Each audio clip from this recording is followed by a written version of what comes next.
Sorry, we seem to have lost Mike, so we're just trying to get him back 1 second. But in the meantime, we will move on to the next speaker and then come back to Mike when he is back with us. So our next speaker is Amanda Prorok from the University of Cambridge. So thank you very much, Amanda, for joining us. Let's just make sure you are spotlighted. Brilliant. Hi, Amanda. We can see your screen and everything wonderfully. So thank you very much. So thank you for joining us, and I'll hand over to you. Thank you. Can you hear me as well? Yeah, very clear. Super. Well, first of all, thank you very much for inviting me. This is a really exciting conference. So hello, everybody. My name is Amanda Prorok. I'm an associate professor at the University of Cambridge. And today I'm going to be giving you also a very quick tour of the work we've been doing towards learning to communicate in multi-agent and multi-robot systems. Let's see if I can actually advance here. There we go. So one of the key ideas that really drives the research we do in my lab is the idea that the whole is greater than the sum of its parts. And this is an idea that you will encounter in many collectively intelligent systems where we observe emergent behaviors that lead to the agents visibly completing very complicated and complex overarching tasks and goals. And so what we're striving to do within my lab is to endow autonomous agents with components of intelligence or core capabilities that enable them to, at the end of the day, cooperate, coordinate, and collaborate. And we do view these three different activities as three distinct ways of getting autonomous agents to work together to achieve overarching goals. And what we find, or what one of our key premises is in our work, is that communications is a key means towards this end.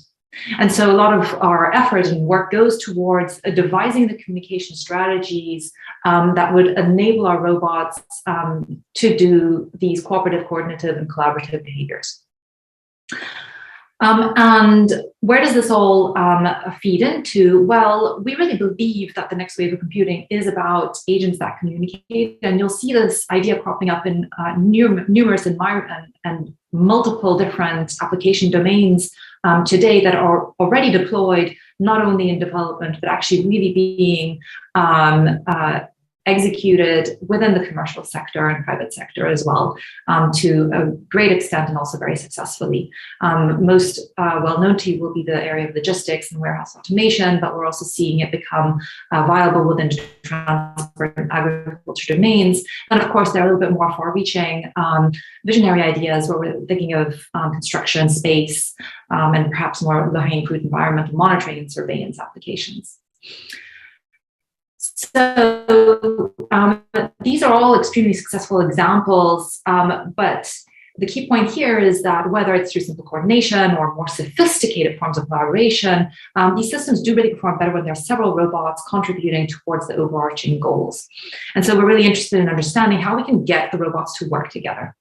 And that question, from our perspective, boils down to the question of how can we get the agents to effectively communicate in order to achieve these coordinated behaviors. Now, it's not such a simple problem because there are numerous challenges or hurdles that we have to overcome to really making this a reality that we can deploy reliably into the real world. The first problem is that coordinated decision-making is actually a hard problem. It's computationally hard.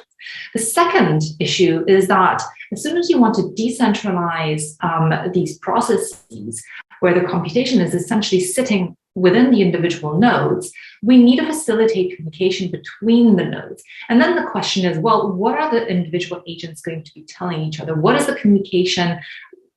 What's purpose is the communication trying to serve here?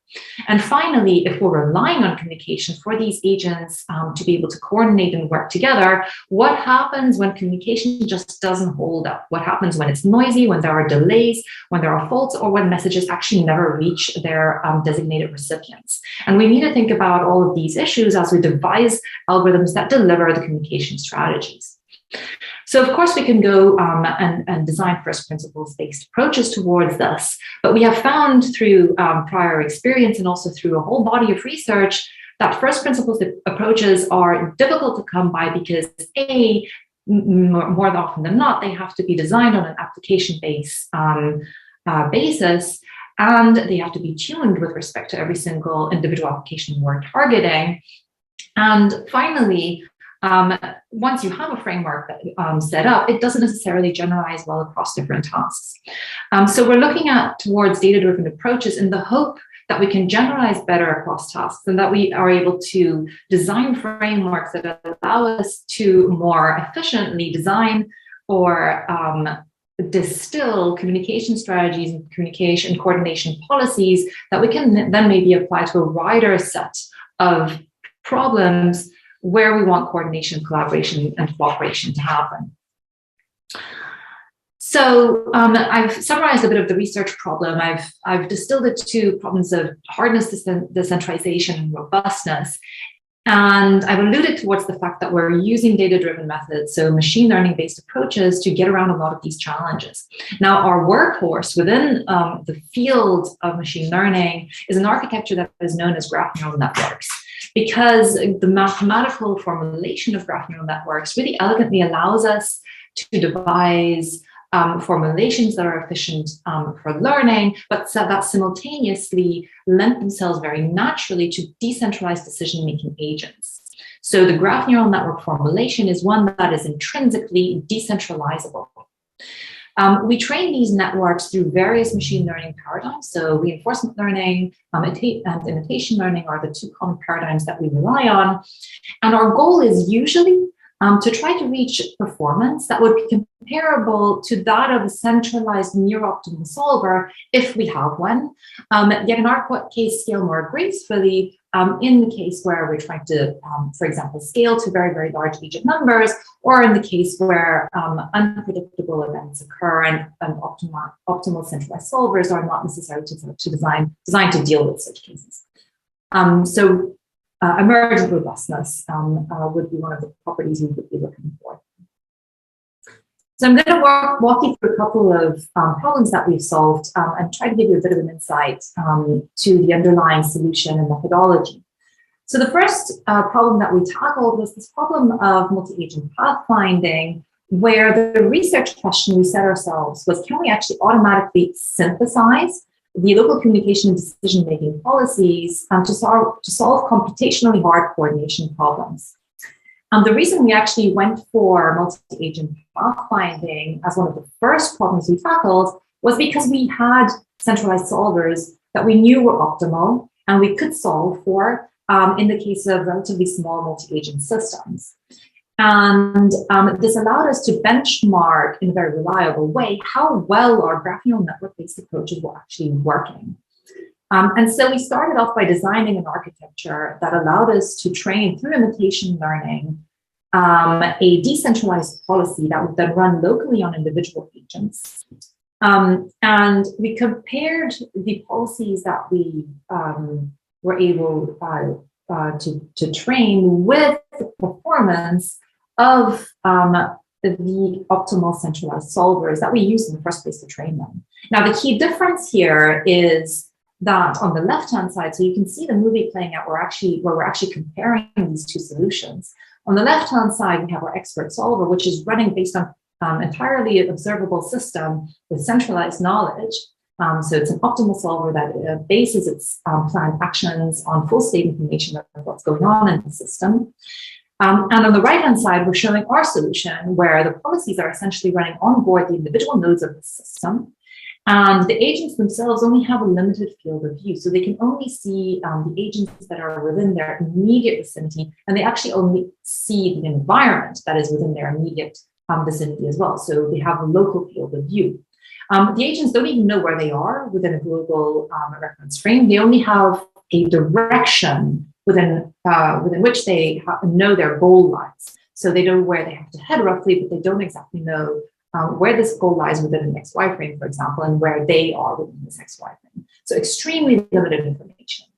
And what's really astounding here is that you can see that this policy that we derive through imitation learning is able to exploit communication in order to not only avoid collisions and deadlocks with other agents, but also to learn about the environment so that the agents eventually progress towards their designated goals.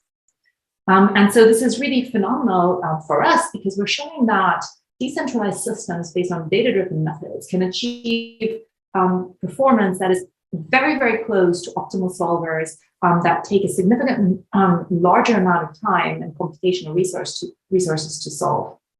Amanda, I'm so sorry. Yeah. Sorry to bother you. We just seem to be having the screen is quite blurred. I don't know if you could just maybe try turning off your video or re-sharing just to see we can't quite see the videos and the text. I'm so sorry to interrupt. I'm going to actually what I'm going to do is I'm going to turn off the video optimization. I'm going to share again. That's probably what it was. It was fine until the last recent slide. So let's just try. Yeah. No, thanks for mentioning it. I'm going to try again without optimization for the video clips. Perfect. Thank you. And we'll go again. Appreciate you mentioning it. So let's see. Oh, so much better. Thank you. Okay. All right. Hope that plays a little bit better. Appreciate you mentioning it. Really good. So what you can see happening here is basically on the right-hand side, agents with their local communication neighborhoods, and the graph neural network-based policy that the agents learn has taught them how to integrate these messages and make decisions based on this incoming information so that they can decide how to effectively and efficiently reach their designated goals within these environments. And I just wanted to point out that in the 2021 paper, we actually added an attention mechanism to our graph neural network baseline policy that allowed us to generalize these systems to 10x or 100x in terms of number of agents with respect to the system sizes and scales they saw at training, showing how this architecture actually has the potential to generalize way beyond the problem instances that it has seen during training time. And this is really interesting to us because, for example, if we use these optimal solvers, we know that given a computational timeout of, say, roughly 10 minutes, we're at a limit of in the ballpark of 40 to 50 agents. And that is really small when we're trying to really scale up to larger areas and larger systems with more complicated tasks. So another thing that we did was look at how we can leverage reinforcement learning paradigms in training to get different types of emergent communication behaviors. And what we tried to do here in this case study that I'm showing you here is, well, on the first hand side, we tried to see if we could train these multi-agent systems to learn how to cover non-convex environments.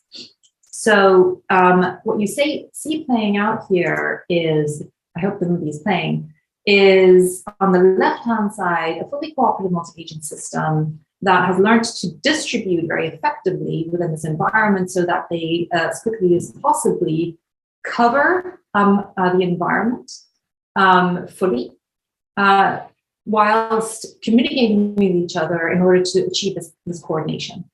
Now, what is interesting is that if we decide that we're going to train the system slightly differently, where we don't train all the agents simultaneously, but instead alternate the training where the agents have exactly the same incentives, funny things start to happen. So in this case, on the right-hand side of the movie that I'm showing you, we actually alternated the training between red and blue agents. All the agents have exactly the same incentive, which here says you get rewarded for every new cell that you cover. But simply, given the fact that a certain agent's policy is able to train while other agents' policies are fixed, means that it is exploiting its communication channel to manipulate the other agents to go into the regions of space that are either already covered or are of no interest to the agent currently learning its policy. So you can see on the right-hand side how the red agent here is really exploiting its communication strategy or its communication channel to keep the blue agents in check and keep them in the lower hand side of this non-convex environment so that it can reap the benefits or the rewards it gets from covering as much area by itself as it can. Okay? So this is just showing you how careful we have to be with our learning paradigms when we're actually trying to achieve cooperation and what kind of scenarios we want to avoid if we really want to avoid non-cooperative behavior, as you can see here. In this slide here, we actually went in, and what I'm showing you here is what's going on under the hood with this emergent adversarial communication. And we were really able to confirm that the agents that learn to be manipulative are manipulative because what they are sending really does not correspond to the ground truth coverage that they actually executed. So they're telling the blue agents that they actually covered area that was not covered by them, and thereby are misleading the agents, the blue agents, into believing that they should go cover certain areas in space, which actually are of interest to the red agents. So this post hoc interpretation came in really useful to us to understand what these black box methods are actually doing under the hood. And so the last thing I just want to show you before I wrap up is something that actually is running on actual robots, because up to now I've been showing you how we're doing all of this training in simulation with agents that live in a simulated world. And at this stage, you're probably asking yourselves, well, actually, do these policies transfer to the real world? And this hasn't really been done much before yet with policies that are derived through graph neural networks. And so we decided to actually evaluate what the bottleneck might be in doing so. And the question here was basically trying to understand, are the communication distributions that the policies are seeing during training similar to the real world communication conditions that they encountered during deployment? And so we went through this step by step, first using a managed centralized communication network, relaxing it until we had a completely ad hoc point-to-point communication network, and we're running policies on board locally on every single robot in this case study to see whether or not the policy would actually hold up with the fully distributed setup. And the good news is that we were able to show that, for the managed network, as well as for the network that was exploiting certain centralized components, it worked really well. But it also really worked well when we deployed it in fully decentralized mode, with execution decentralized, as well as communication running in a completely decentralized ad hoc mode. And so the robots here were effectively being trained to pass through this constriction whilst coordinating with one another in order to get to their destinations as quickly as possible. And so we're really happy about the status quo, in the sense that we know how to devise graph neural network policies. We've made inroads to transferring those policies from simulation to the real world. And now we're essentially thinking about, okay, what can we do with all of this? And there are many, many things we're excited about. I've just listed 3 topics that we're excited about. So the first one is running into the same direction that I alluded to before. Are we able to explain what our agents are learning? And are we able to explain why they are collaborating in certain ways? Fairness is also a topic, in the sense that, are we able to ensure that agents carry the same workload as they go about coordinating and cooperating towards higher level goals? And finally, what is the impact of heterogeneity when we're considering not only homogeneous systems, but agents that potentially are running different policies, or agents that have varying capabilities and skill sets? With this, I'd like to thank all of my team, and as well as my funders, supporters, and also the reviewers, all of whom are often on this. So thank you all, and thank you for your attention. Thank you so much, Amanda. And I'm so sorry to interrupt you, but it was lovely we got to see the videos, because they were beautiful. So it was very nice to see them in full resolution. I was just wondering, coming back to Cousins, talk a little bit, have you explored at all the coupling between the environment, or changing the structure in the environment, and the emergent communication that comes out of that at all? Is that something you've touched on at all? That's an amazing question. It's a very, very exciting question. So we don't actually have research or any published results on that, but I think that your intuition is spot on, in the sense that the environment can provide incentives that can work towards achieving more or less collaborative systems. I mean, the simplest scenario is you can consider road networks. The more lanes you provide the cars, the more cooperative they will be, because of the stakes at hand will push them towards less competitive behavior. If you only have 1 or 2 lanes, they will be competing much more towards, well, who actually gets to overtake, or who gets to get home the quickest. And that will definitely have an impact on how the agents decide to cooperate. So that's maybe one simple example that hopefully illustrates a little bit how the environment does have an impact on whether or not agents coordinate or collaborate. Brilliant. Thank you very much. And yes, please do put your questions in the chat and we will come back to them when we have Amanda and the rest of the panel together later to discuss more. But thank you so much, Amanda, for your talk. And yeah, we'll come back to you briefly.